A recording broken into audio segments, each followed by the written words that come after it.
गोरे गोरे हथवा में मेहंदी लगाई जी, आजू दुलारी बेटी होई जई है पराई जी, आजू दुलारी बेटी होई जई है पराई जी।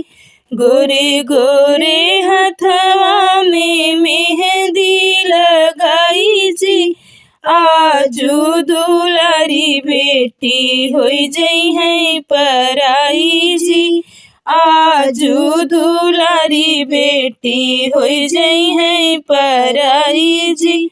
माई छिपावै बेटी जैसे घीऊ गागर जी, बाबानी करे बेटी जैसे जल माछर जी, बाबानी करे बेटी जैसे जल माछर जी।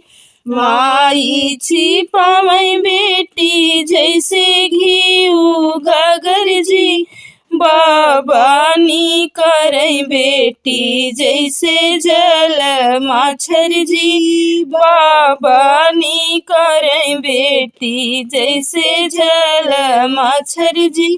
गोरे गोरे हथवा में मेहंदी लगाई जी, आजू दुलारी बेटी होई जई है पराई जी, आजू दुलारी बेटी होई जई है पराई जी।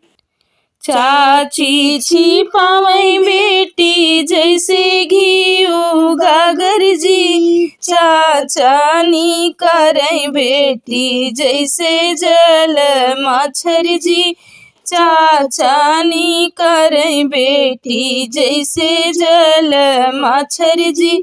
चाची छिपावै बेटी जैसे घीऊ गागर जी, चाचानी करे बेटी जैसे जल माछर जी, चाचानी करे बेटी जैसे जल माछर जी।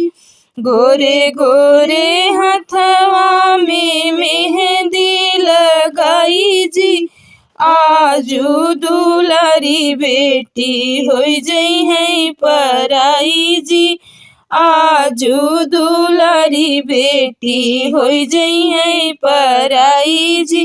भाभी छिपावै बेटी जैसे घीऊ गागर जी, भैयानी करे बहिनी जैसे जल माछर जी, भैयानी कालै बहिनी जैसे जल माछर जी।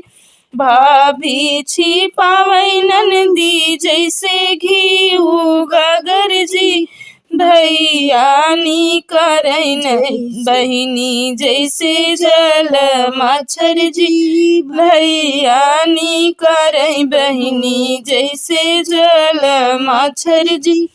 गोरे गोरे हथवा में मेहंदी लगाई जी, आजू दुलारी बेटी होई जई है पराई जी, आजू दुलारी बेटी होई जई है पराई जी, आजू दुलारी बेटी होई जई है पराई जी।